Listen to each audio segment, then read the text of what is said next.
Gold, trusted gold buyers. మీరు తాకట్టు పెట్టిన బంగారాన్ని విడిపించి ఈ రోజు ఉన్న మార్కెట్ ధరకు కొనబడను.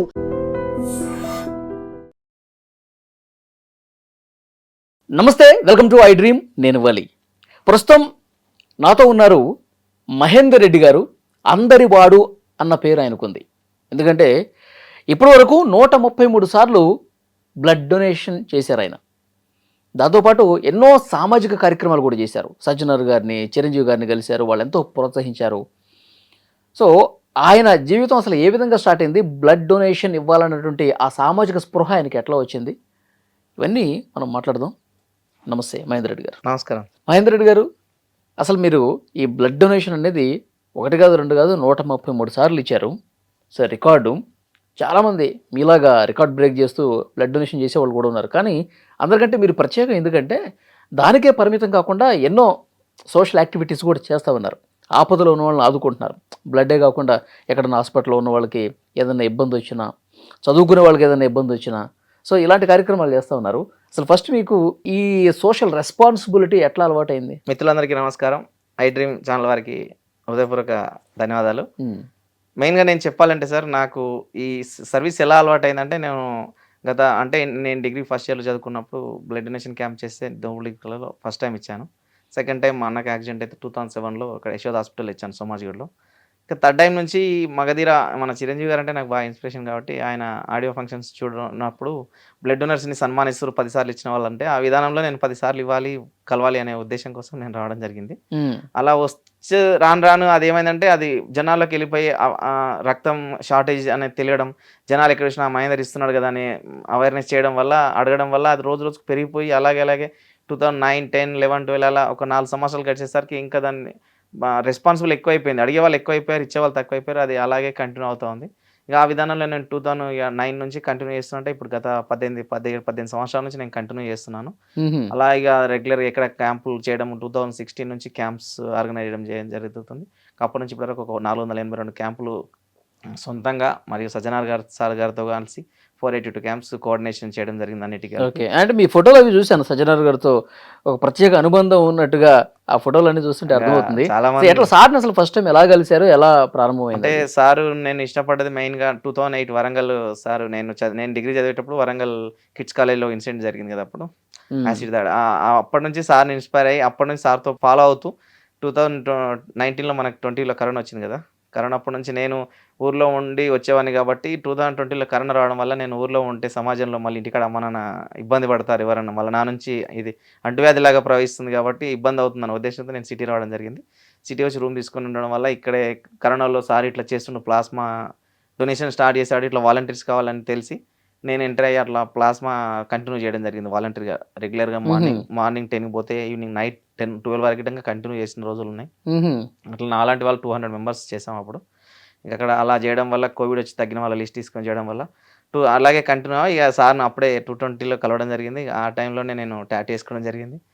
ఇట్లా అవేర్నెస్ జరిగి సార్ దగ్గర అనుబంధం ఏర్పడింది. ఆ విధంగా సమాజానికి ఎవరు ఏ మంచి పనులు చేయాలనుకున్నా ప్రతి ఒక్కరికి సపోర్ట్ చేస్తాడు సార్. నాకనే కాదు, ఎవరైనా సరే ప్రతి ఒక్కరికి ఆ విధంగా చేస్తుంటారు కాబట్టి ఆ విధంగా నేను అలాగే రూట్ కంటిన్యూ అవుతూ ఉంది. ఇక అది ఇంకా ప్రతిరోజుకు సమస్యలు పెరిగిపోవడం వల్ల అది అందులోనే ఇక ఇమిడిపోయి ఖచ్చితంగా చేయాలి, ఏదో ఒక విధానం మనం ఖచ్చితంగా ప్రతి ఒక్కరికి బాధ్యత ఏర్పాటు చేయాలనే ఉద్దేశం కోసం పనిచేస్తూ ఎప్పుడు ఏ అవసరం ఉన్నా సార్ గారితో క్యాంపులు చేయడం కానీ, పోలీసులు కానీ, ఆర్టీసీలో కానీ ఇప్పటివరకు సార్తో పాటు ఒక 30,000 యూనిట్లు సేకరించడం జరిగింది సార్ చేసిన క్యాంపులలో మనం కోఆర్డినేషన్లో. అట్లా ఆ విధంగా నేను ఒక పర్సనల్గా 30,000 మందితో చేసి ఇప్పుడు ఒక 60,000 మందితో డొనేషన్స్ చేయడం జరిగింది. అదే అలాగే అవేర్నెస్ వచ్చి ఒకటి ఇచ్చిన వాళ్ళు రెండోసారి మూడోసారి వాళ్ళంతటా వాళ్ళకి బాధ్యత రావాలి. అలాగే ఇంకా చాలా బాధ్యత రావాల్సింది. మనం తెలంగాణ ప్రస్తుతం చూసుకుంటే ఒక 1 lakh యూనిట్ షార్టేజ్లో ఉన్నాం మనం ప్రస్తుతం. కాబట్టి ఆ షార్టేజ్ని పూర్తి చేయాలంటే మనం ప్రతి ఇంటి నుంచి ఒక రక్తదాత తయారు చేయాలని సజ్జనార్ సార్ గారు చెప్పిన వార్డుని ఇన్స్పిరేషన్ తీసుకొని నేను రెగ్యులర్గా అదే కంటిన్యూ జరుగుతుంది. ఓకే, సో మీ హ్యాండ్స్ మీద టాటూస్ అన్ని కనిపిస్తున్నాయండి. ఏంటి ఆ టాటూస్ వెనకాల? టాటూస్ అంటే నాకు ఇన్స్పిరేషన్గా చిరంజీవి గారు బ్లడ్ గార్డు, సజ్జనార్ సార్ గారు ప్లాస్మా. 2 చేతులు అంటే ఇక్కడ షర్ట్ ఉంది కాబట్టి పైన ఉన్నాయి కనపట్లేదు మాకు, లోపల కూడా ఉన్నాయి. ఇక్కడ అప్పు కర్ణాటక పునీత్ రాజ్కుమార్, సోను సూద్ గారు ఇక్కడ అమ్మ నాన్న, ఇట్లా రతన్ టాటా గారు, మోడీ గారు, పీజేఆర్ గారు, SP Saritha madam motivation, megastar Sajjanar sir, Umesh Chandra IPS, Vyas IPS, YSR గారు, ఇక్కడ సోను సూద్ గారు. ఓకే, అంటే ఏంది టాటూస్ వేసుకోవాలని ఎందుకు అనిపించిందండి? అంటే వీళ్ళు చేసిన మంచి నాకేదో ఇన్స్పిరేషన్గా అనిపించి ఏదో ఒకటి అట్లా వేయించుకోవాలని ఇంట్రెస్ట్తో వేయించుకున్నాను అంతే. వేసుకోమని ఎవరికి చెప్పను. కాకపోతే నేను నాకు ఇష్టం కాబట్టి వ్యక్తిగతంగా మనుషులు అంటే అట్లా ప్రభావితం నాకు ప్రభావితంగా అయ్యారు కాబట్టి నేను వేసుకున్నాను అంతే. అంటే టాటూస్ వేసుకుంటే బ్లడ్ డొనేషన్ ఇవ్వడానికి కొంచెం టైం తీసుకోవాలంటారు కదా? అవును. మీరు రెగ్యులర్గా మీరు బ్లడ్ ఇస్తూ ఉంటారు మరి ఎట్లా? అప్పుడు నేను ఇది కరోనా కోవిడ్లో వేసుకున్నా కాబట్టి అప్పుడు గ్యాప్ ఇచ్చాను ఆల్రెడీ. నేను 20లో 1 ఇయర్లోనే 6 మంత్స్లోనే వేసుకున్నాను నేను. అది ఇక అప్పుడు వేసుకున్నానంటే మళ్ళీ కొత్తగా ఏం వేసుకోలేదు. ఇక ఇవన్నీ అప్పుడు వేసుకున్నవి. అప్పుడు వేసుకున్నా గ్యాప్ ఇచ్చాను. ఇప్పుడు 6 ఇయర్స్ అవుతుంది. తెలంగాణలో ఇంకా ఈ బ్లడ్ డొనేషన్ విరివిగా జరగట్లేదు అనేది ఒక సమాచారం. అంటే రక్తం కొరత ఉంది. ప్రభుత్వ ఆసుపత్రులు మనం చూస్తున్నాం, చాలామంది ఇక్కడ బ్లడ్ లేదమ్మా మీరు బయటకు వెళ్ళి తెచ్చుకోండి అని చెప్పి ఇలాంటివి వింటూ ఉంటాం. సో ఎందుకు ఈ సమస్య వస్తుంది? అంటే ప్రభుత్వం కరెక్ట్గా తెలంగాణ ఇంత అభివృద్ధి చెందామని మనం చెప్పుకుంటున్నాం కదా. తెలంగాణలో ఒక 55 బ్లడ్ బ్యాంక్స్ ఉన్నాయి గవర్నమెంట్ టోటల్గా తెలంగాణ అంతా. అన్ని రాష్ట్రాలు అన్ని జిల్లాల్లో కలిపి 55 బ్లడ్ బ్యాంక్స్ ఉన్నాయి. ఒక 30-25 స్టోరేజ్ సెంటర్లు ఉన్నాయి. మొత్తం 90 వరకు ఉన్నాయి. అంటే ప్రభుత్వం ఏ విధంగా చేస్తుందంటే చాలామందికి ఏందనేదంటే ప్రైవేట్ ఉన్న రెడ్ క్రాస్ చారిటీ అలా కావచ్చు, తలసేమియా అనేది ఒకటి ఉంది, ఐడియా ఉండొచ్చు మీకు. వీటికి ప్రభావితం అయిపోయి రక్తం అంటేనే రెడ్ క్రాస్ అనే రేంజ్కి జనాల్లోకి వెళ్ళిపోయింది చాలామందికి. కాబట్టి రెడ్ క్రాస్కి చాలామంది ఇస్తున్నారు. ఎక్కడ కాలేజ్ తెలంగాణలో 1600 పైన కాలేజెస్ ఉన్నాయి. డిగ్రీ కాలేజెస్, మెడికల్ అన్ని ఇంజనీరింగ్ కలుపుకుంటే 1600 కాలేజెస్ ఉన్నా ఎవరు క్యాంప్ అడిగినా గిట్టంగా గవర్నమెంట్ వాళ్ళు అడిగితే ఎక్కువ రెడ్ క్రాస్ వాళ్ళకే ఇస్తారు. అంటే రెడ్ క్రాస్ వాళ్ళకి ఇవ్వండి, కానీ నేను ప్రభుత్వం నడిచేది ఎవరి బ్లడ్ బ్యాంకులు అంటే ప్రభుత్వ హాస్పిటల్స్కి మనం సపోర్ట్ చేయాలి కదా. ప్రభుత్వ హాస్పిటల్కి సపోర్ట్ చేయాలంటే ప్రజాప్రతినిధులు కరెక్ట్గా ఉండాలి. మెయిన్గా చెప్పాలంటే వాళ్ళకే తెలియని సమాచారం అసలు చాలామందికి తెలియదు. ప్రభుత్వ హాస్పిటల్స్ ఏవి, ప్రభుత్వ బ్లడ్ బ్యాంక్స్ ఏమిటి తెలియని ఎమ్మెల్యేలు ఉన్నారంటే చాలా విడ్డూరం. ఇప్పటికీ చాలామందికి నేను ఫోన్ చేసి అడుగుతుంటాను, పలానా పరకాల డిస్టిక్ ఉంది, పరకాల కానీ వరంగల్ అటు సైడ్ అడిగినప్పుడు మేము రెడ్ క్రాస్ వాళ్ళకి ఇచ్చాము మననే అంటారు. అరే ఇదేం సార్, మీరు ప్రజాప్రతినిధి అంటే ప్రభుత్వం జీతం తీసుకొని మీరు ప్రభుత్వ హాస్పిటల్ సపోర్ట్ చేయకుండా రెడ్ క్రాస్ వాళ్ళకి ఇచ్చామని చెప్పడం ఏంటంటే రెడ్ క్రాస్ ప్రభుత్వం కాదా అంటారు. అంటే అదొక చారిటీ సార్. వాళ్ళు బ్రిటిష్ కాలం నుంచి నడుస్తుంది కాబట్టి అదొక చారిటీ, అంతేగాని మీరు దాన్ని ప్రభుత్వం కింద ఎలా ఆలోచిస్తారు? వాళ్ళు క్యాంప్ చేసిన విధంగా 30% గవర్నమెంట్కి ఇవ్వాలి బ్లడ్ బ్యాంక్స్కి, కానీ అలాంటిది ఎక్కడ జరగట్లేదు. ఇప్పుడు వాళ్ళు ఏం చేస్తారు? బ్లడ్ సేకరించి వాళ్ళ తలసీమ పిల్లలు ఉంటారు కదా, దానికి ఆరోగ్యశ్రీ పథకం కింద గవర్నమెంట్ డబ్బులు ఇస్తుంది. వాళ్ళకు ఆ రోజు వచ్చినప్పుడు మెడిసిన్ ఇవ్వడం కానీ 15 రోజులకు 1 మంత్కి ఒకసారి ఎక్కించుకున్నాడు, ఆ రోజుకు సరిపడా మెడిసిన్స్ ఇవ్వడం, బ్లడ్ ఇవ్వడం, ఇది చేస్తారు వాళ్ళు. అంటే అదొక సర్వీస్ చేస్తుంది. కానీ వాళ్ళకి సరిపోయినంత తీసుకుంటే పర్లేదు, కానీ వాళ్ళకంటే ఎక్కువ తీసుకొని వాళ్ళు అమ్ముకోవడం, అంటే అమ్ముకుంటున్నారు ఈ మధ్యన బ్లడ్ ఎవరైనా అమ్ముకుంటున్నారు కామన్గా. అది అమ్ముకోవడం వల్ల అది గవర్నమెంట్ అనేది ఎవరు కరెక్ట్గా సపోర్ట్ చేయట్లేదు. అంటే ఎక్కడ దిక్కులేకపోతే మనం మామూలుగా ప్రజలు ఏంటంటే వాళ్ళకి ఫ్రీగా బ్లడ్ ఇస్తే వాళ్ళు దాన్ని వ్యాపారం చేసుకుంటున్నారా? 100% మనం వ్యాపార కోణంతోనే చూస్తున్నాం బ్లడ్ విషయంలో. నేను చూస్తున్న గత 18 సంవత్సరాల నుంచి నాకు తెలిసిన ఇన్ఫర్మేషన్ ప్రకారం సర్వీస్ అనేది తగ్గిపోయింది. బాగా కలెక్ట్ చేయాలి. ఇప్పుడు బ్లడ్లో కాంపోనెంట్స్ 3 ఉంటాయి కదా, పిఆర్బిసి ఒకటి, ఎఫ్ఎఫ్పి, ఆర్డిపి అని ఉంటుంది. అంటే ఈ బ్లడ్ ఒకటి పిఆర్బిసి అనేది ఒకటి తీసి పేషెంట్స్కి ఎక్కిస్తారు. ఈ ఆర్డిపి, ఎఫ్ఎఫ్పి 2 కలిపి మళ్ళీ దాన్ని మెడిసిన్స్కి పోతుంది. రిలయన్స్ ఇలాంటివి కొన్ని మెడిసిన్స్ తయారు చేస్తాయి కదా, ఆ మెడిసిన్స్ కంపెనీకి లీటర్లలో పోతుంది. అది రేట్ ఒక 3000 నుంచి ఒక 7,500 వరకు వెరైటీ రేట్స్ ఉన్నాయి. అట్లా ఒక్కొక్కరు ఒక్కో రేటుకి అమ్ముకుంటున్నారు. అంటే ఒక 5 మంది ఇస్తే 1 లీటర్ బ్లడ్ ఇది వెళ్తుంది, ప్లాస్మా వెళ్తుంది. ఆ ప్లాస్మాని అమ్మేసుకుంటే ఒక 3,500 నుంచి 5,000, 7,000 లీటర్ అమ్ముకుంటున్నారు, కేజీ లెక్క అట్లా అమ్ముకుంటున్నారు. అంటే ఆ విధానం అమ్ముకోవడం కోసం వీళ్ళందరూ ఏం చేస్తారంటే క్యాంపులు ఎక్కువ చేయడం, ఈ బ్లడ్ని ఇక్కడ వీళ్ళకు ఇవ్వడం, పేషెంట్స్కి ఇవ్వడం, ఇంకా లేదంటే వేరే బ్లడ్ బ్యాంకులకు ఒక ప్రైస్ ఆఫ్ రేటు కట్టి అమ్మేయడం, ప్లాస్మా అమ్మేయడం. అంటే చాలా వ్యాపార దృష్టితోనే చూస్తున్నారు తప్ప మనకు ఎంత అవసరం ఉంది. రెడ్ క్రాస్లో ఒక 500 మంది పిల్లలు ఉన్నారు అనుకో, తలసేమి పిల్లలు. 500 అంటే నెలకు 500 అనుకుని నెలకు 500 యూనిట్లు అవసరం వాళ్ళకు. నెలకు ఒకసారి ఎక్కించుకోవాల్సి ఉంటుంది. అట్లా 4,000 మంది 5,000 మంది పిల్లలు ఉన్న గిట్టంగా రోజుకు ఒక 50 యూనిట్లు అట్లా అయితే సరిపోతుంది. అంత పూర్తి కలెక్ట్ చేస్తే పర్లేదు, కానీ అది కలెక్ట్ చేసింది గిట్టంగా బయటకు అమ్ముకోవడం, మళ్ళీ గవర్నమెంట్కి 30% ఇవ్వకుండా వ్యాపార దృష్టితో చూస్తారు. కాబట్టి ఖచ్చితంగా ఆ విధానం మారాలి. ప్రభుత్వ హాస్పిటల్కి సపోర్ట్ చేయాలంటే ప్రజాప్రతినిధి నుంచి మార్పు రావాలా. ఓకే, ముందు ఇప్పుడు ఏం చేయాలంటారు? ఇప్పుడు ప్రభుత్వ ఆసుపత్రుల్లో పేదలకి రక్తం కొరత రాకుండా ఉండాలంటే ఎలాంటి కార్యాచరణ ఉండాలంటారు? ఎలాంటి కార్యాచరణ అంటే ప్రభుత్వం ముందుగా తెలంగాణలో ఎన్ని బ్లడ్ బ్యాంక్స్ ఉన్నాయి, ప్రభుత్వం ఏమున్నాయి, ఎన్జిఓస్ ఏమి ఉన్నాయి, చారిటీస్ ఉన్నాయి, ప్రైవేట్ ఏమి ఉన్నాయి అంటే నాకు తెలిసి మొత్తం 289 బ్లడ్ బ్యాంక్స్ ఉన్నాయి టోటల్ తెలంగాణలో. ఆ 289 బ్లడ్ బ్యాంక్స్ని ఒకసారి మీటింగ్ పెట్టి సంవత్సరానికి మనకి ఎంత షార్టేజ్ ఉంది, మనం ఎంత సేకరిస్తున్నాం, ఎంత షార్టేజ్లో ఉన్నాం, ఒక్కసారి అది అందరిని మీటింగ్ పిలిచి ఒకరోజు వెరిఫై చేసుకోవాలి. వెరిఫై చేసుకొని మీకు కావాల్సింది ఎంత నెలకు, మన ప్రభుత్వ హాస్పిటల్కి ఎంత కావాలి నెలకి, ఆ విధంగా క్యాలిక్యులేట్ చేసుకొని మన సరౌండింగ్లో ఉన్న కాలేజెస్ ఎన్ని, పోలీస్ స్టేషన్స్ ఎన్ని, విలేజెస్ ఎన్ని, మన కార్పొరేటర్ ఎంతమంది, ఈ విధంగా అందరినీ క్యాలిక్యులేట్ చేసుకొని వాళ్ళకి ఇయర్లీ మంత్లీ మనకి ఎంత అవసరమో వాళ్ళకి ఒక 4 క్యాంపులు ఇస్తే సరిపోద్దా 400 యూనిట్లు. ఆ విధంగా మనకు రెగ్యులర్‌గా ఎంత అవసరమో దాని ప్రకారంగా మినిస్టర్ గారే ఇది బాధ్యత తీసుకొని ఇంత అవసరం ఉందన్నప్పుడు మీరు ప్రభుత్వానికి ముందు సపోర్ట్ చేయండి. ప్రభుత్వాన్ని సపోర్ట్ చేశాక తలసేమియాలకు ఇవ్వండి, అందరికీ ఇవ్వండి. ఫస్ట్ ప్రభుత్వానికి ప్రభుత్వ హాస్పిటల్‌కి ప్రిఫరెన్స్ ఇచ్చి తర్వాత ఎన్‌జీఓలు, చారిటీలు, తర్వాత ఎన్‌జీఓలు, ప్రైవేట్ హాస్పిటల్ అందరికీ ఇవ్వాలా. మనం ఉన్న పాపులేషన్ పరంగా 4 కోట్లు మనం తెలంగాణ. మనకు అవసరం ఎంత సంవత్సరానికి 6-7 lakhs కంటే యూసేజ్ ఎక్కువ లేదు. అంటే మనం చాలా డెవలప్ అయినామని చెప్పుకుంటాం కానీ వైద్య విధానంలో మాత్రం చాలా వెనుకబడి ఉన్నాం. ఎందుకంటే ఇప్పుడు సర్జరీ అవసరం ఉన్న పేషెంట్‌కి రేపు ఎల్లుండి అంది ఓ 2 రోజులు పోస్ట్‌పోన్ అవ్వడం జరుగుతుంది. కాబట్టి అది కరెక్ట్. దానివల్ల పేషెంట్ ఇబ్బంది పడుతుంది కదా, చనిపోవడం అంటే జరుగుతుంది. ఎందుకంటే రక్తం అనేది చాలా ఇప్పుడు యాక్సిడెంట్ కేసులు ఉంటాయి. వాళ్ళకి పాపం లీటర్ వరకు గిడంగా పోవచ్చు ఒక్కొక్కసారి యాక్సిడెంట్, మేజర్ యాక్సిడెంట్లు అయితే. కాబట్టి ఆ విధంగా పోయినప్పుడు వాళ్ళకి అర్జెంట్ కావాలంటే ఒక 3 ప్యాకెట్స్ ఇస్తేనే కవర్ అవుతుంది 1 లీటర్ అంటే. అంటే ఆ విధంగా మనం అడ్జస్ట్‌మెంట్ చేసుకోవాలంటే ప్రతి మనిషికి బాధ్యత రావాలి. ఆ రిలేషన్ తరఫున బంధువులు గిట్టంగా వాలంటరీగా ముందుకు రావాలి. మేము ఈ గ్రూప్ మా పేషెంట్ అని అదే గ్రూప్ అని వాళ్ళు అడిగినప్పుడు మా దగ్గర అది లేదు, ప్రజెంట్ మేము ఇద్దాం, మా వాళ్ళు ఇస్తారు, తర్వాత మేము దానికి ప్రయత్నం చేస్తామని చెప్పాలి. కానీ మాకు అదే గ్రూప్ కావాలని బయట వాళ్ళ నుంచి ఫోన్ చేయడం, మాలాంటి వాళ్ళకి ఫోన్ చేస్తే మేము ఇప్పించడం జరుగుతుంది. కానీ వాళ్ళ ఇంటి వాళ్ళు మాత్రం ఇవ్వడం లేదు. మాది వేరే గ్రూప్ వద్దంటారు అంటున్నారు. అంటే హాస్పిటల్ నుంచే మార్పు అనేది రావాలి. ముందు వైద్య ఆరోగ్య శాఖ మంత్రి గారు నుంచి మార్పు వచ్చి ఆయన రూల్స్ అండ్ రెగ్యులేషన్స్ పెట్టాలి. ప్రతి హాస్పిటల్లో మీకు బ్లడ్ ఎంత ఉంది, స్టాక్ ఎంత ఉంది, మనకు ప్రైస్తో సహా బోర్డు పెట్టాలి ప్రతి బ్లడ్ బ్యాంక్లో. ఎక్కడ ఏ బ్లడ్ బ్యాంక్ మీరు ఎప్పుడైనా ట్రై చేసి చూడండి, ఎక్కడైనా ఏదైనా బ్లడ్ బ్యాంక్లో మీకు స్టాక్ బోర్డు కానీ ప్రైస్ బోర్డు కానీ కనిపిస్తే నన్ను అడగండి అప్పుడు. ఎందుకంటే నేను తెలంగాణలో ఇన్ని సంవత్సరాల నుంచి తిరుగుతున్నా కదా, ఏ బ్లడ్ బ్యాంక్ వెళ్ళినా స్టాక్ బోర్డు ఎక్కడ పెట్టరు.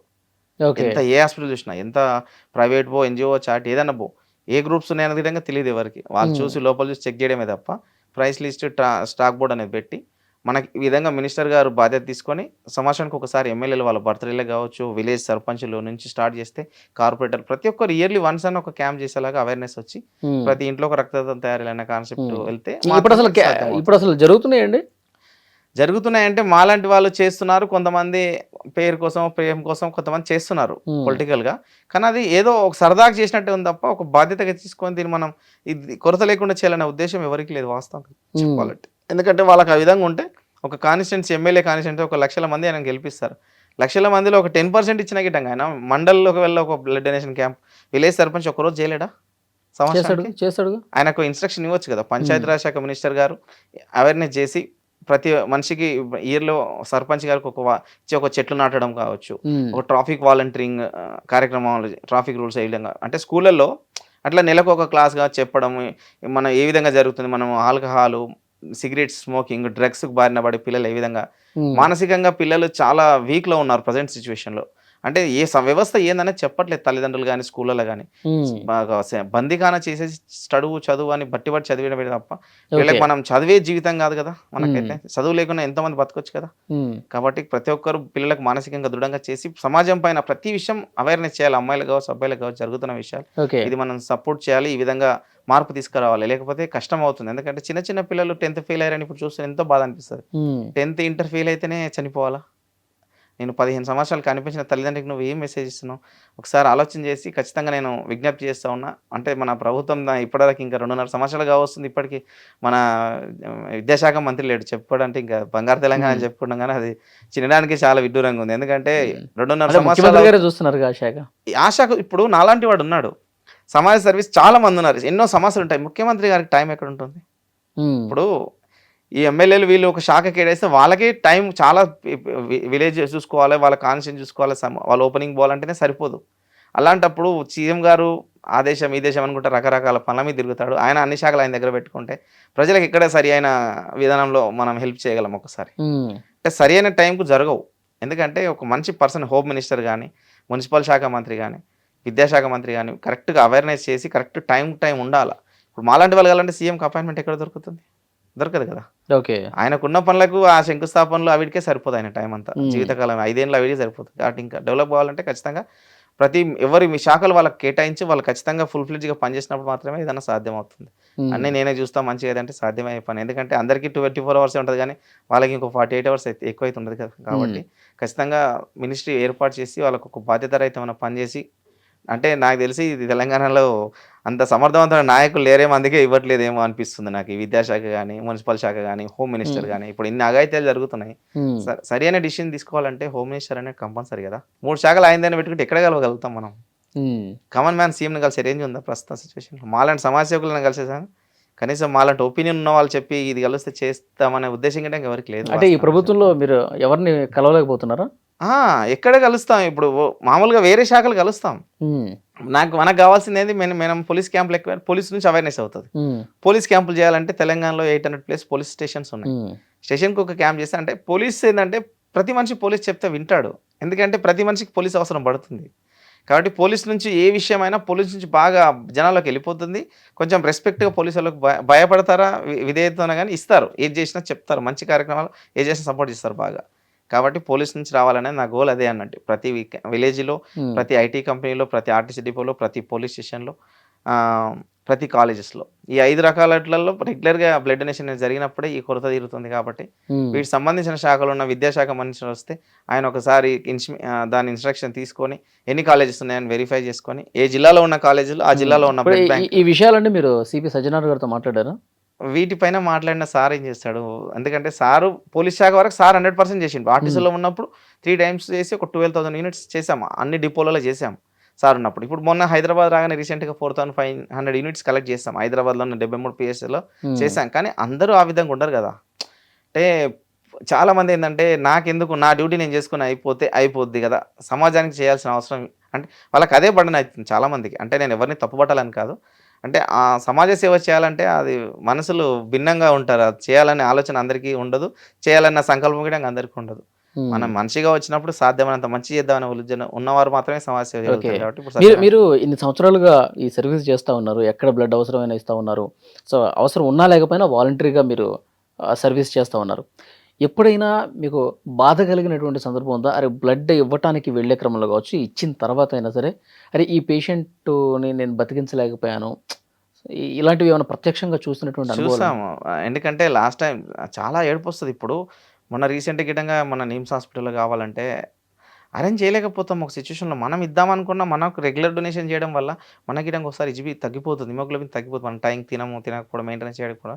ఇప్పుడు వీక్లీ వన్స్ 3 times ఇవ్వాల్సి వస్తుంది ఒక్కోసారి హెచ్డిపిస్. అట్లా ఇవ్వడం కంటే మనకు తగ్గిపోతుంది.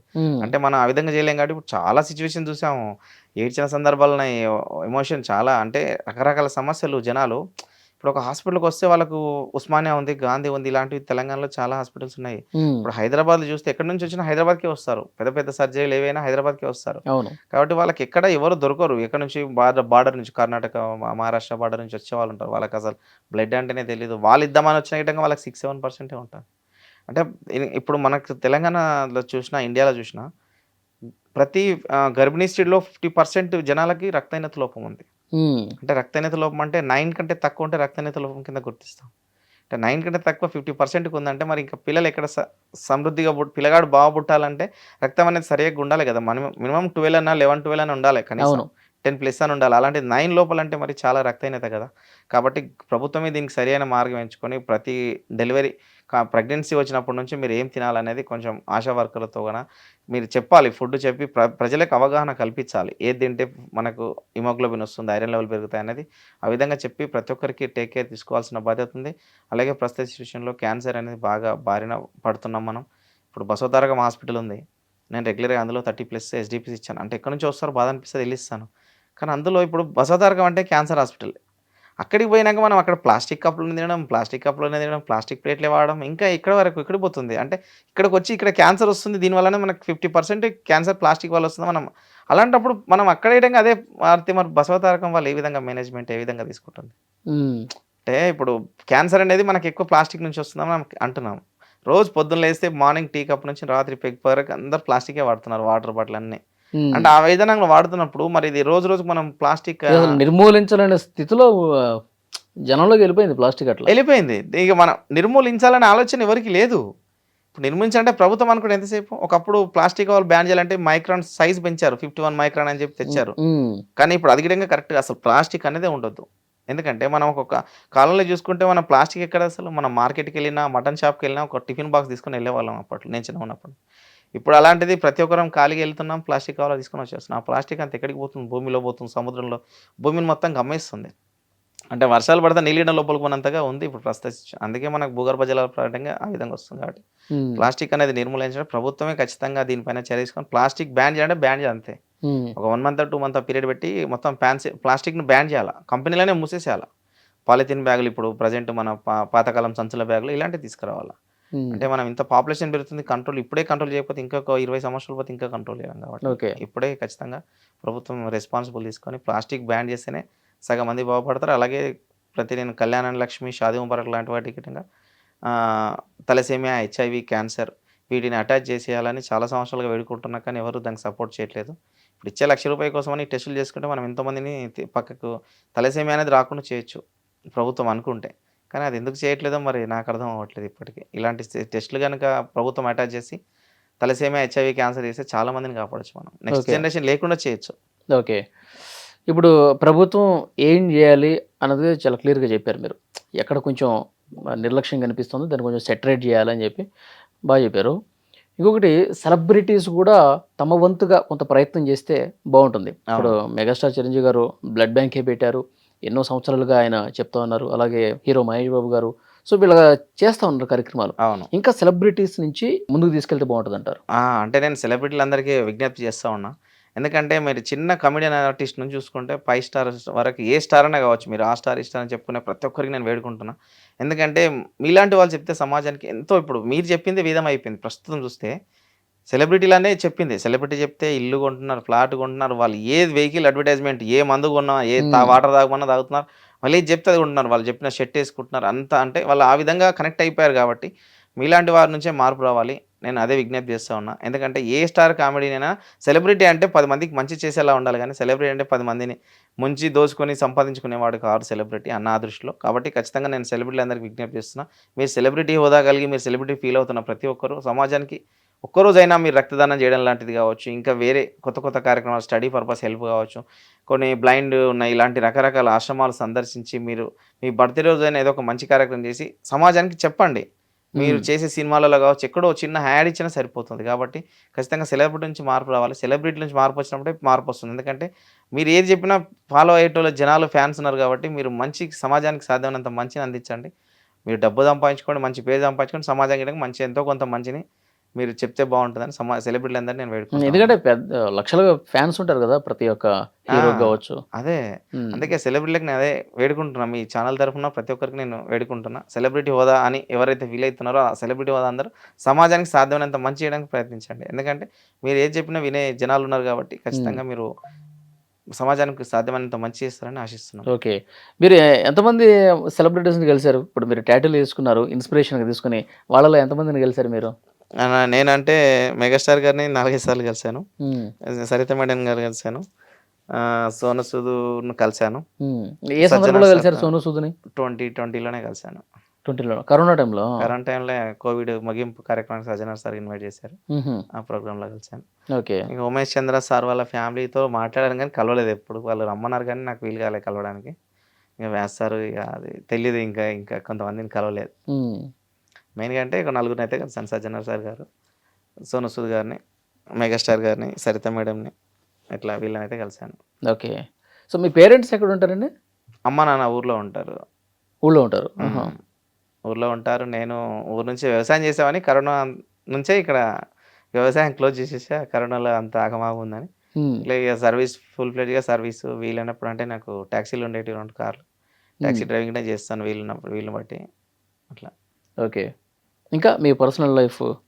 పర్సనల్ లైఫ్ అంటే ఇంక నేను పెళ్లి చేసుకోలే కాబట్టి నాకు ఇక పర్సనల్ లైఫ్ అనేది లేదు. హ్మ్. ఫుల్ ఫ్లెడ్జ్‌గా సమాజానికి సాధ్యమైనంత మంచి చేయాలి. రక్త హ్మ్. కొరత అంటే కావచ్చు. పెళ్లి చేసుకుంటే సమాజానికి ఎక్కువ టైం కేటాయించలేమనా? అలా అది అని ఏం కాదు గానీ మనకేదన్నా రాసిపెట్టి ఉండాలా. మనం అనుకుంటే పెళ్లి జరుగుతాయా? కావు కదా! మనం ప్రయత్నం చేయాలి అంతేగాని మనం ఇదే అని ఫిక్స్ చేయడం లేదు. మనకేదున్నా రాసిపెట్టుంటే మనకొచ్చేయంటే వస్తది. మన ప్రయత్నం పరంగా ప్రయత్నం చేస్తున్నాం అంతే. హ్మ్. ఇప్పటివరకు అంత అది టైం రాలేదనుకుంటాం అది. హ్మ్. దాని గురించి మనం ఇగ అయ్యేదుంటే అయిద్దేమో మనం పెద్దగా ఓకే. దాని గురించి ఆలోచిస్తే సో, మనం ఈ పెద్దగా బ్లడ్ మనం డొనేషన్ కాకుండా ఇంకా మిగతా సామాజిక కార్యక్రమాలు గూడా చేస్తారని విన్నానండి. ఏ ఏ ఇంకా ఏం చేస్తారు యాక్టివిటీస్? అంటే ఎవరికన్నా ఇట్లా హాస్పిటల్స్‌లల్లా ఫీజు డిస్కౌంట్‌లు గావచ్చు, ఏదన్నా మాట్లాడే విషయంలో గావచ్చు, హుహు. ఎవరికైనా సమస్యలుంటే చెప్తే అన్న మాకీ స్కూల్ ఫీజు కాలేజెస్ అమ్మాయిలు ఎవరైనా సాధ్యమైనంత వరకు వాళ్ళకి అట్లా ఆ విధంగా హెల్ప్ చేస్తా ఉంటాను. హ్మ్. అట్లా ఈ స్కూల్‌లు గావచ్చు, ఫుడ్ విషయాల్లో గానీ కొంతమందికి హాస్టల్‌లలో ఏదన్నా హ్మ్. నా వంతు సాధ్యమైనంత సమాజానికి అంటే మీ మీ డైరెక్ట్ మీకు కాల్ చేస్తా ఉంటారా? కాల్ చేస్తా ఉంటారు. ఇప్పుడు పరిచయాలు చాలా ఏర్పడ్డాయి గదా! ఈ కరోనా నుంచి అట్లా. హుహు. ఇంకెవరికి ఏ ప్రాబ్లమ్ ఉన్నా కొన్ని పోలీస్ స్టేషన్ ప్రాబ్లమ్ అంటారు. కొన్ని ఫ్యామిలీ ప్రాబ్లమ్స్ ఇట్లా ఏదున్నా నా వంతు సహాయం అందిస్తూనే ఉంటారు సాధ్యమైనంత వరకు. హ్మ్. డైరెక్ట్ సజ్జనార్ సార్ నేను కల్పించండి, నాకు కొన్ని సమస్యలు ఉన్నాయి, ఇట్లా చెప్తా ఉంటారా? చాలా వస్తుంటాయి. ఈ తెలుగు రాష్ట్రాల్లో మొత్తం సజ్జనార్ సారు భక్తుడు అనే కాడికి వెళ్ళిపోయింది జనాల్లోకి. ఉమ్, ఎవరు చూసినా సజ్జనార్ సార్ అంటే ఇక మహేందర్ అంటే సజ్జనార్ సార్ భక్తుడు, ఆయన అభిమాని ఇక అట్లా చెప్తుంటారు. చాలా వస్తుంటాయి. కాకపోతే సాధారణ అందరినీ కల్పిస్తుంటాను. ఉమ్, కలిపియకుండా ఆటోమేటిక్ సార్ దగ్గరికి వెళ్ళండి మీరే అని చెప్పేసి ఆఫీస్కి వెళ్తారు, కలుస్తారు. నేను కలిపేయాలండి, ఉమ్, ముందు కల్పించాను, ఇప్పుడు మరీ బర్డెన్ ఎక్కువైపోయింది, ఎంతమందిని కల్పిస్తాం మనం మాత్రం. ఉమ్, అభిమానులు లక్షల్లో కోట్లలో ఉంటారు కానీ మనం 1-2% ఏం కలిపేయలేకపోతాం. సాధారణ వరకు నాకు వచ్చిన వాళ్ళ సమస్య తెలుసుకొని 100% కల్పిస్తాను. సాధారణ వరకు దాన్ని 99.9% ఫుల్ఫిల్గా దాన్ని కంప్లీట్ చేయడానికే చూస్తాను. 100% సపోర్ట్ చేస్తాడు సార్ గిట్టంగా. ఓకే. మీరు చిరంజీవి గారిని కలిసాను అన్నారు కదా, ఎట్లా జరిగింది? అంటే బ్లడ్ డొనేషన్ చేసిన తర్వాత ఆయన మాట్లాడతారు ప్రతి ఒక్క అవును, అభిమానితో అవును. కూడా. ఉమ్. సో కాన్వర్సేషన్ ఎట్లా జరిగింది మీతో అంటే చిరంజీవి గారు? నేను అదే 10 టైమ్స్ ఇస్తే కలుస్తానన్న ఉద్దేశంలో 72 టైమ్స్ ఇచ్చాక నన్ను కరోనాలో కల్పించారు. ఆ విధంగా 72 టైమ్స్ ఇచ్చిన తర్వాత. ఇచ్చిన తర్వాత కలిసాను. 72 టైమ్స్ తర్వాత అంటే 72 సార్లు ఇచ్చాక కల్పించారు. ఆ విధంగా ఇక అది ఇక తర్వాత ఒక ఇన్సూరెన్స్ కార్డ్ ఇచ్చారు. చిరంజీవిలో ఎక్కువ సార్లు ఇచ్చిన, నేను చిరంజీవిలో 48 సార్లు ఇవ్వడం జరిగింది ఆ బ్లడ్ బ్యాంక్లో. ఉమ్, అట్లా ఎక్కువ సార్లు ఇచ్చిన వాళ్ళకి ఇన్సూరెన్స్ విధంగా ప్రొవైడ్ చేశారు. అట్లా ఇన్సూరెన్స్ అప్పుడు ఒకసారి, ఇంకొకసారి, ఒక 4-5 సార్లు కలిశాను మొత్తానికి. ఉమ్, ఇక ఆ విధంగా వాళ్ళ ఫ్యామిలీ మెంబర్స్ అందరిని ఏదైనా ఉంటే ఇన్వైట్ చేస్తుంటారు, వెళ్ళి కలుస్తుంటాను ప్రోగ్రామ్స్ ఉన్నప్పుడు ఏదన్నా. ఉమ్, ఇక ఆ విధంగా పవన్ కళ్యాణ్ గారు కలిశాను. ఉమ్, ఆయన హగ్ ఇచ్చాడు, అసలు నా లైఫ్లో మెమొరీ అసలు. ఉమ్. మీలాంటి ఫ్యాన్స్ ఉన్నారు కాబట్టి మేము ఈ విధంగా ఉన్నామనే మాట చెప్పాడు నాతో, హగ్ ఓహో, ఇచ్చాను, మాట్లాడాను గ్రేట్. నన్ను. అదొక నాకు బెస్ట్ కాంప్లిమెంట్ అనుకోవాలా. ఫస్ట్ టైం కలిసినప్పుడు ఆయన అసలు సార్ ఒక ఫోటో అనగానే చేయబట్టి చేసుకొని హగ్ ఇచ్చాడు అసలు. అంటే నా లైఫ్లో అంటే సజ్జనార్ సార్ గారితోనూ మంచిగా ఉంది. అసలు పరిచయం లేని వ్యక్తిని కదా, ఫస్ట్ టైం అసలు తెలియదు, నేను టాటూ వేసుకున్నా ఏమీ తెలియదు. ఒక ఫోటో అనగానే ఇట్లా చేయబట్టి గుంజుకొని మీలాంటి ఫ్యాన్స్ ఉన్నారని చెప్పేసి ఇట్లా జనసేన పార్టీ ఆఫీస్లో కలిసాను ఆ రోజు. లైఫ్లో అక్కడ మెమరీ అది. అమరావతిలోనా? ఇక్కడ మన హైదరాబాద్లో ఉంది, రోడ్ నెంబర్ 82లో ఉంది. ఓకే. ఆ ఆఫీస్లో కలిసాను. వేరే అన్న వాళ్ళు వెళ్తే నన్ను పిలుచుకెళ్ళారు. అట్లా ఆ విధంగా ఇప్పుడు చూసినా గుర్తుపడతాడు. ఉహు. చాలా మెమరీ పవర్, మంచి మనిషి వ్యక్తిత్వంలో. అట్లా ఆ విధంగా ఇవి డిప్యూటీ సీఎంగా ఎట్లా ఉంది అనిపిస్తుంది మీకు అక్కడ? అంటే మనం పొలిటికల్గా ఎక్కువ లేం కాబట్టి ఉమ్, ఎంత మంచి చేసినా గిటంగా జనాలు విమర్శిస్తూనే ఉంటారు కాబట్టి ఇక అది వాళ్ళ పాలన నెక్స్ట్ ఎలక్షన్ వరకు చూస్తే తెలుస్తుంది ఏ విధంగా అనేది పాలన. అంటే ఇప్పుడు మనం అప్పుడే చెప్పలేము. ఇప్పుడు కొత్తగా 20 ఏళ్ళ నుంచి ఉన్నాడు, మొన్న టైం వచ్చింది, మొన్న అయ్యాడు. సాధ్యమైనంత వరకు మంచి చేస్తున్నాను అంటున్నారు కానీ మరి జనాలు ఏ విధంగా దాన్ని ఉమ్. రిసీవ్ అంటే మీరు చేసుకుంటారో కూడా చూస్తున్నారు తెలీదు. కదా ఆయన ఎట్లా పరిపాలన చేస్తున్నారు. చూస్తున్నాము కానీ ఎంత చూసినా లైవ్‌లో ఉండడం వేరు గదా! ఇప్పుడు మనం ఇంత డెవలప్ అయినా అని చెప్పుకుంటాం గదా! మన తెలంగాణలో ఎన్ని గ్రామాలకు రోడ్లు లేవు ఇప్పుడు? ఉమ్, ఎన్ని గ్రామాలకు బస్సులు పోవట్లేదు? ఫ్రీ బస్ అని పెట్టిర్రు. ఎన్ని గ్రామాలకు ఫ్రీ బస్ అందిస్తున్నారు? చాలా ఉంటాయి లొసుగులు. సమాజానికి సాధ్యమైనంత చేయాలంటే అవినీతి లేని రాజకీయ నాయకుడు వచ్చినప్పుడు మాత్రమే సాధ్యం అవుతుంది. అంత మంచి జరగాలి, ప్రజలందరూ సుభిక్షంగా ఉండాలంటే అవినీతి పాలన అనేది లేకుండా చేయాలి. ఇప్పుడు మనం చూసుకుంటే రోజు ఎంతోమంది పోలీస్ వాళ్ళు గానీ, ప్రతి ఆఫీస్‌లో లంచం, లంచం, లంచం. అవినీతి అనేది మహమ్మారి మన వైరస్ లాగా పాకిపోయింది. ఎంతమంది దొరికినా గిట్టంగా మళ్ళీ అవినీతికి పాల్పడుతూనే ఉన్నారు. అంటే దీనిపైన గట్టిగా చర్యలు తీసుకొని ప్రభుత్వం అవినీతి చేస్తే గనుక మీ జాబ్ మొత్తం లైఫ్ టైమ్ సెటిల్మెంట్ చేసేసేయాలి. జాబ్ అనేది తీసేసేయాలి. సస్పెండ్ చేసి మళ్ళీ 3 నెలల తర్వాత ఇవ్వడం వల్ల అందరూ అలవాటు పడుతున్నారు. ఏమైద్దిలే అన్నట్టుగా. దీనిపైన గవర్నమెంట్ ఇస్తే ఈ అవినీతి అనేది ఎప్పుడైతే పోతుందో అప్పుడు మాత్రమే వ్యవస్థ మార్పొస్తుంది. మంచి జరుగుతుంది. ఓకే. సో మీ ఫ్యూచర్ ప్లాన్స్ ఏంటండి? ఏమనుకుంటున్నారు? ఎట్లా చేద్దాం అనుకుంటున్నారు? ఫ్యూచర్ ప్లాన్స్ అంటే ఏముండదు సార్. ఎందుకంటే ఇప్పుడు ఇది మనం ఫుల్ ఫ్లెడ్జ్‌గా మన సమాజం జీవితాన్ని త్యాగం చేసి చేయాల్సిన అవసరం లేదు. ప్రతి మనిషికి ఒక బాధ్యత ఉండి, ఇప్పుడు మనం రోడ్ పైన వెళ్తున్నామంటే, ఇంటి నుంచి ఆఫీస్‌కి వెళ్తున్నామంటే, మనం రోడ్ పైన పాటించాల్సిన ఏం రూల్స్ ఉన్నాయి, అవి రూల్స్ పాటించాలి. అలాగే మనకు ఆ వీకెండ్‌లో హాలిడే వచ్చినప్పుడు ఒక సమాజానికి ఎంతో ఒక అరగంట, గంట టైం కేటాయించి ఒక బ్లడ్ డొనేషన్ కావచ్చు, ఎవరికైనా అవసరం ఉన్న వాళ్ళకు వాలంటరీ ఏదైనా సమాజానికి ఉపయోగపడే ఒక అరగంట, గంట కేటాయిస్తే మాలాంటి సమాజ సేవకులు అవసరం లేదు వ్యవస్థకి. ఎందుకంటే ఎవరికి వాళ్ళ లైఫ్ అనేది ఒకటి ఉంటుంది, పర్సనల్ లైఫ్. ఆ పర్సనల్ లైఫ్ అనేది త్యాగం చేసుకొని సమాజ సేవ చేస్తున్న వాళ్ళు చాలామంది ఉన్నారు. రకరకాలుగా ఇప్పుడు మాలాంటి నేమంటే బ్లడ్‌లో ఉన్నాం. ఒకరు అగ్రికల్చర్ రైతులు చనిపోయిన వాళ్ళకి సేవ చేస్తున్నారు. ఒక అన్న ఆత్మహత్యలు చేసుకున్న వాళ్ళకి ఒక్కొక్కరు ఒక్కో రంగంలో చాలా రకాలుగా ఉన్నారు కాబట్టి అది పోవాలంటే ప్రతి మనిషికి బాధ్యత రావాలి. ఈ సమాజం అంటే ప్రతి ఒక్కరికి సమాజం నాది అంటే మనందరం ఉంటేనే సమాజం. నేను ఒక్కనుంటే ఒక్క మనిషినే ఉంటా. కాబట్టి నాది ఉంటే నా కుటుంబం పక్క అంటే అందరం మనం ఒకరికొకరం ఆధారపడి ఉంటాం కాబట్టి ఖచ్చితంగా ప్రతి ఒక్కరికి సాధ్యమైనంత వరకు బాధ్యతగా తీసుకొని ఇది మనము, మనది అనే ఉద్దేశం రావాలా. నేను నా కుటుంబం కాకుండా మనది, మన దేశం, మన ఇల్లు అని ఆ విధంగా మన అనే మాట వచ్చినప్పుడు మాత్రమే సాధ్యం అవుతుంది. ఓకే. ఖచ్చితంగా మన అనే ఉద్దేశంలోనే ప్రతి ఒక్కరు ఉండాలా. నేను, నువ్వు అనే విభేదాలు రాకుండా మనం కలిసి ఉంటే మనం అన్నట్టు ఉండాలి. ఆ విధంగా ఉంటేనే మార్పు సాధ్యం. ప్రతి ఒక్కరు దానికోసం ప్రయత్నం చేయాలా. నేను నా అనుకుంటే మనం ఒంటరిగానే మిగిలిపోతాం, మన అనుకుంటే అంతా కలిసి ఉంటాం ఓకే, సమాజంలో. మీరు మనం అనుకున్నారు కాబట్టి అందరూ వాడయ్యారు. ప్రతి చోటకి ఎక్కడ సమస్య ఉన్నా కానీ వెళ్తున్నారు. ఒక బ్లడ్డే కాదు, ఇతర సామాజిక కార్యక్రమాలు కూడా బాగా చేస్తున్నారు. మీ ప్రయాణం ఇదే విధంగా ముందుకు సాగిపోవాలని చెప్పి కోరుకుంటున్నా. ఇంకా మంచి పేరు సంపాదించాలని చెప్పి ఐ డ్రీమ్ తరఫున నేను కూడా కోరుకుంటున్నా. ప్రతి ఒక్కరికి విజ్ఞప్తి చేస్తూ ఉన్నా, అంటే మీరు ఫోన్లో కాంటాక్ట్ సేవ్ చేసుకునేటప్పుడు ఖచ్చితంగా బ్లడ్ గ్రూప్ సేవ్ చేసుకోండి. ఆ బ్లడ్ గ్రూప్ సేవ్ చేసుకోవడం వల్ల మీ మొబైలే ఒక బ్లడ్ బ్యాంక్ లాగా పనిచేస్తుంది. కాబట్టి మీ ఉన్న కాంటాక్ట్లు ఎవరైనా సరే 18 నుంచి 60 ఏళ్ళ లోపు ఉన్న ప్రతి ఒక్క పర్సన్ తాడామ్మగా తేడా లేకుండా బ్లడ్ గ్రూప్ సేవ్ చేసుకోండి. అవసరం వచ్చినప్పుడు ఫోన్ చేస్తే వాళ్ళే వచ్చి ఇస్తారు. కాబట్టి ఖచ్చితంగా ఇదొక్కటి పాటించి, అలాగే వాలంటరీ డోనర్స్ గిటంగా రెగ్యులర్గా మీ బర్త్డే రోజు అయినా, మీ అమ్మ నాన్న బర్త్డే ఏదో ఒక రోజుని కేటాయించుకొని ఇయర్లీ 1-2 టైమ్స్ ఇచ్చినా గిటంగా రక్త కొరత లేకుండా చేయొచ్చు. కాబట్టి రక్తదానం చేయడం వల్ల మనకు హార్ట్ స్ట్రోక్ సంబంధించిన సమస్యలు, క్యాన్సర్ సంబంధించిన రోగనిరోధక శక్తి పెరుగుతుంది రక్తదానం చేయడం వల్ల. ఖచ్చితంగా రక్తదానం చేయడానికి ప్రతి ఒక్కరు 18 సంవత్సరాలు నిండిన వారి నుంచి స్టార్ట్ అయితే జీవితకాలంలో సాధ్యమైనంత రక్తదానం చేసి, జీవిస్తూ రక్తదానం, మరణిస్తూ నేత్ర అవయవ దేహదానం చేద్దాం. అంటే జీవిస్తున్నప్పుడు రక్తదానం చేద్దాం, మరణించాక నేత్రదానం చేద్దాం. ఒకవేళ బ్రెయిన్ డెడ్ అయితే కనుక ఆర్గన్ డొనేషన్స్ చేద్దాం. ఈ ఉద్దేశంలో మనం చేస్తే చనిపోయినాక కూడా మరికొంతమంది జీవితాల్లో వెలుగులు నింపొచ్చు. కాబట్టి ఖచ్చితంగా ప్రతి ఒక్కరు విజ్ఞప్తి చేస్తూ ఉన్నా. సో మహేందర్ రెడ్డి గారు, ట్రాఫిక్ సమస్య విపరీతంగా ఉంది.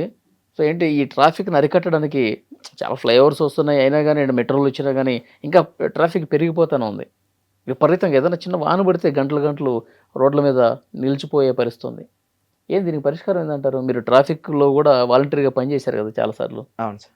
అంటే ముఖ్యంగా నేను ట్రాఫిక్ అంటే అందరికీ విజ్ఞప్తి చేసేది ఏంటంటే, ముఖ్యంగా ప్రభుత్వం నుంచి ఒక మార్పు రావాలి. ఏ విధంగా అంటే, ఇప్పుడు మన ఒక ఇల్లు ఉంది, ఇంట్లో ఎంతమందికి రెంట్ ఇచ్చాం, ఆ రెంట్ ఇచ్చిన వాళ్ళకి ఎన్ని కార్లు ఉన్నాయి, ఎన్ని బైకులు ఉన్నాయి, ఒక్కసారి అంటే ఆలోచన చేసుకోవాలి. పార్కింగ్ ఉంటేనే వాళ్ళకి చెప్పాలి, మా ఇంట్లో పార్కింగ్ లేదు, మీరు వెహికల్స్ ఉంటే మాత్రం మా ఇంటికి రావద్దు. అంటే ఇది ఎక్కడి నుంచి మార్పు రావాలంటే, రవాణా శాఖ నుంచి ఖచ్చితమైన ఆదేశాలు వచ్చి షోరూమ్ వాళ్ళకి ఒక మెమో జారీ చేసి, మీరు ఏదైనా బండి కొన్నప్పుడు వాళ్ళ ఇంటికి వెళ్ళి వెరిఫై చేసుకోండి. ఫస్ట్ వెహికల్ కొన్నప్పుడు వీళ్ళకి పార్కింగ్ ఉందా లేదా, ఇదొకటి. అట్లా వెరిఫై చేసుకొని కారు కొన్నా ఏది కొన్నా మీ ఇంట్లో పార్కింగ్ ఉంది అన్నప్పుడు మాత్రమే మీరు వాళ్ళకు షోరూమ్ నుంచి బండి ఇవ్వాలి. అంతేగాని బిజినెస్ పెంచుకోవాలన్న ఉద్దేశంలో ప్రతి ఒక్కరికి ఈఎంఐలే వస్తున్నాయి, ఈఎంఐలు అని చెప్పడం వల్ల, అందరు కొనడం వల్ల రోడ్ల మీద జామ్ ఎక్కువైపోతాం. ప్రజా రవాణాను ఎక్కువ వాడాలి. ప్రజా రవాణా అంటే మన ఆర్టీసీ, మెట్రో, ఇప్పుడు మనకున్న ట్రైన్స్ ఏ ఉన్నా సాధ్యమైనంత వరకు అవి వాడాలి. అవిటి వాడితే ఏమైందంటే ఒక బస్సులో 50 మంది పోతాం, 50 నుంచి 100 మంది పోతాం. అది పోయినప్పుడు మన ఈ ప్రజెంట్ చూసుకుంటే మన 50 బైకులు పోతే రోడ్డు మీద ఎంత ట్రాఫిక్ జామ్ అవుతుంది. కాబట్టి ఒక్కొక్క కార్లో పోయేవాళ్ళు ఒక్కొక్క కార్లో పోయినట్టు సింగిల్ పర్సన్స్ సాధ్యమైనంత తగ్గించుకోవాలి. నలుగురు పోతున్నా నలుగురు కలిసి పిల్లలు అంటే అది తగ్గించుకొని ప్రతి ఒక్కరు పార్కింగ్ అనేది ఉన్నప్పుడు మాత్రమే వెహికల్స్ ఇవ్వాలి. అలాగే ఈ మనం బండి కొన్నప్పుడు మన బండి లైఫ్ ఎక్స్పైరీ ఎంత ఉంటుంది, 15 ఇయర్స్ పెట్టుకున్నాం. ఇప్పుడు ఢిల్లీ లాంటి ప్రదేశాలు చూసుకుంటే 10 సంవత్సరాలు డీజిల్ కార్లు, 15 సంవత్సరాలు పెట్రోల్ కార్లు ఉన్నాయి. మన దగ్గర మొత్తం 15 సంవత్సరాలు ఉన్నాయి. కానీ 15 సంవత్సరాలు కాదు, 40-50 సంవత్సరాల వెహికల్స్ అయితే రోడ్లపైన తిరుగుతున్నాయి మనకి ప్రజెంట్ మన తెలంగాణలో చూసుకుంటే. అంటే అవి తిరగడం వల్ల ఏమవుతుంది, ట్రాఫిక్ అంటే మినిమం ఒక 10,000 పెడితే స్కూటీ బైక్ వస్తుంది, ఒక 50 పెడితే కార్ వస్తుంది. అంటే అవి రావడం వల్ల ఏమవుతుందంటే ప్రతి మనిషి కొనుక్కుంటునే కెపాసిటీ వచ్చేసింది. అంటే ఆ విధంగా ప్రభుత్వం ఏం చేయాలంటే, ఒక బండి కొన్నప్పుడు ఆ పార్కింగ్ ఒకటి వెరిఫై చేసుకొని 15 సంవత్సరాలు అన్నాడు, 15 సంవత్సరాల తర్వాత మళ్ళీ రిన్యువల్ చేయొద్దు వెహికల్. ఆర్టీఓ వాళ్ళు, మోటార్ వెహికల్ యాక్ట్ వాళ్ళు ఖచ్చితంగా రిన్యువల్ చేయొద్దు. ఫిట్నెస్ ఉన్నా లేకున్నా, బండి ఎంత బాగున్నా తక్కువ తిరిగినా అనవసరం. ఒక మనిషి లైఫ్ 100 సంవత్సరాల కంటే ఎక్కువ బతకాలని మనం ప్రయత్నం చేయట్లేదు కదా, జరగదు కదా, సాధ్యం కాదు కదా. ఇది గిటంగా అంతే. కాబట్టి ఒక ఎక్స్పైరీ అనేది వచ్చినట్టు ఖచ్చితంగా దాని ఎక్స్పైరీ అనేది దాని టైం లోపల క్లోజ్ చేసేయాలి. అంతేగాని అది చేయకుండా మేము ఇంకా 5 సంవత్సరాలు పొడిగించుకుంటూ పోతా ఉంటే రోడ్లపైన ఇలాగే అవుతుంది. కాబట్టి ఖచ్చితంగా ప్రభుత్వం బండి కొన్నప్పుడు మళ్ళీ విజ్ఞప్తి ఏంటంటే, ఇన్సూరెన్స్ అనేది 15 ఇయర్స్కి ఒకేసారి చేయాలి. అంటే బండి కాస్ట్ పెరిగితే కొనేవాళ్ళు తక్కువ అవుతారు. అవసరం తగ్గట్టు వినిపించి పరిమితికి మించి వెహికల్స్ ఉన్నాయి హైదరాబాద్లో చూసుకుంటే. ఇప్పుడు ఢిల్లీ తర్వాత మనం సెకండ్ ప్లేస్లో ఉన్నాం పొల్యూషన్లో. నాకు తెలిసి ఇంకా కొన్ని రోజులు దాటిసిపోతాం, ఇంకో 5-10 సంవత్సరాలు దాటిసిపోతాం. అంటే ఆ విధంగా చేయాలంటే ప్రతి మనిషికి బాధ్యత రావాలి. 15 సంవత్సరాల వెహికల్ ఉండొద్దు, దాటితే రోడ్డు మీద ఉండొద్దు అనేది. అంటే బండి రిజిస్ట్రేషన్ అయినప్పుడు బండి నెంబర్తో పాటు దాని వ్యాలిడిటీ డేట్ ఇవ్వడంగా, టైం ఇవ్వడంగా రావాలి. వ్యాలిడిటీ డేట్ ఇవ్వడంగా ఇప్పుడు ఈ డేట్ నుంచి ఈ డేట్ వరకు ఉంది బండి నెంబర్ ఏదైతే వస్తుందో కింది లైన్లో రావాలి. ఈ బండి ఈ రోజు వరకు ఎక్స్పైరీ డేట్, ఈ ఎక్స్పైరీ డేట్ అయితే బండి రోడ్డు మీద ఉండొద్దు. అంటే ప్రభుత్వం ఆ విధంగా కొత్త ఆదేశాలు, కొత్త ఆలోచనలతో ముందుకు వెళ్తే కనుకనే మనం కంట్రోల్ చేయగలుగుతాం. కానీ ఈ విధంగా ఇట్లే అయిపోయిన బండ్లు 5,000, 10,000 మనము దాన్ని రెన్యువల్ చేస్తామంటే మాత్రం వ్యవస్థ దారుణంగా ఉంటుంది. కాబట్టి ఖచ్చితంగా ఇదొకటి చేయాలి. సిగ్నల్స్ దగ్గర మెయిన్గా 2 నిమిషాలు పడే సిగ్నల్స్ ఉన్నాయి. మెయిన్స్ పెద్ద సిగ్నల్ 2-3 నిమిషాలు పడతాయి. వాటి దగ్గర సిగ్నల్స్ దగ్గర ఆఫ్ చేయాలి వెహికల్స్. ఆఫ్ చేసిన ఎంతో పొల్యూషన్ సేవ్ అవుతుంది. అంటే అట్లా ఆ విధంగా కొన్ని రూల్స్ మనం పాటించాలి. కొంతమంది ఎప్పటికి బండి ఆన్లోనే పెట్టుకుంటారు. అంటే అవసరానికి తగ్గట్టే వాడాలి తప్ప బండి ఉందని డబ్బులు ఉన్నాయని ఏసీలు ఎప్పటికీ ఆన్ చేసి పెట్టడం కానీ కరెక్ట్ కాదు. కాబట్టి ఖచ్చితంగా బైక్ కానీ ఇది కానీ అవసరానికి తగ్గట్టే ఆన్ చేయడం ఆఫ్ చేయడం ఒకటి నేర్చుకోవాలి. ఈ రూల్స్ ఒకటి గవర్నమెంట్ ఖచ్చితంగా పాటు షోరూమ్ వాళ్ళకి ఈ విధమైన రావాలి. బండి ఎక్స్పైర్ అయిపోయిన డేట్ తర్వాత రోడ్ మీద కానీ స్క్రాప్లోకి వెళ్ళిపోవాలి. ఈ విధానం వస్తే ఇప్పుడు హైదరాబాద్లో 25 to 30% మైనస్ అవుతుంది ట్రాఫిక్. కాబట్టి నేను ప్రభుత్వానికి విజ్ఞప్తి చేస్తాను. అంటే ఈ విధంగా బాధ్యతలు మనము రాంగ్ రూట్ పోవడం కానీ, హెల్మెట్, సెల్ ఫోన్ డ్రైవింగ్ వీటి వల్ల చాలామందికి చనిపోతున్నారు. కాబట్టి ఎదిగడంగా మనం బాధ్యతగా తీసుకొని ప్రతి ఒక్కరూ సెల్ ఫోన్ డ్రైవింగ్ చేయొద్దు, హెల్మెట్ పెట్టుకోవాలి. మనం ఇద్దరుంటే ఇద్దరు, ముగ్గురుంటే ముగ్గురైనా హెల్మెట్ పెట్టుకోవాలి ఖచ్చితంగా. అంటే మన సేఫ్టీ కోసమే చెప్తున్నారు పోలీసు వాళ్ళు, కానీ మనం ఏదో చేసి పోలీసు వాళ్ళు ఇక్కడ పెట్టుకొని మాకేదో వస్తుంటే వాళ్ళకి ఫైన్, మీరు కరెక్ట్ రూల్ ఫాలో అయితే పోలీసులకు ఫైన్ ఎందుకు వస్తుంది, గవర్నమెంట్కి ఆదాయం ఎందుకు వస్తుంది? మార్పు వస్తుంది కదా. అంటే మనమే మార్పు రావాలి. ఇంట్లో నుంచి బయటకు వెళ్తే హెల్మెట్ పెట్టుకోవాలి, బండికి తీసుకున్నప్పుడు హెల్మెట్ ఇవ్వడంగా తీసుకోవాలని ఆలోచన రావాలి, క్లిప్ పెట్టుకోవాలి, సెల్ ఫోన్ డ్రైవింగ్ చేయొద్దు. ఖచ్చితంగా ప్రతి ఒక్కరు దీన్ని అనుసరించాలని ముఖ్యంగా రవాణా శాఖ మంత్రి గారికి విజ్ఞప్తి చేస్తా ఉన్నాను. Thank you. And for more videos, Please subscribe to iDream. Please subscribe to iDream. Please subscribe iDream. And please subscribe to iDream. For more videos, subscribe to iDream. please like, share and subscribe to the channel. Congratulations, iDream. subscribe to iDream. Subscribe to iDream. So subscribe to iDream Media. iDream ki iDream team andarki huge congratulations. Please subscribe iDream Media. Please subscribe to iDream. Subscribe iDream. Please subscribe to iDream. iDream అంటే నా కళల ఛానల్ను subscribe చేసుకున్న నోరు తిరుగుతలేదు, మీరైతే గంట గుర్తు కొట్టండి. For more such videos, please subscribe to iDream. Subscribe to iDream. Please subscribe to iDream. Please subscribe iDream Media. Please do subscribe to iDream. Please subscribe to iDream Media. For best entertainment and information, please subscribe iDream. And don't forget to subscribe to iDream.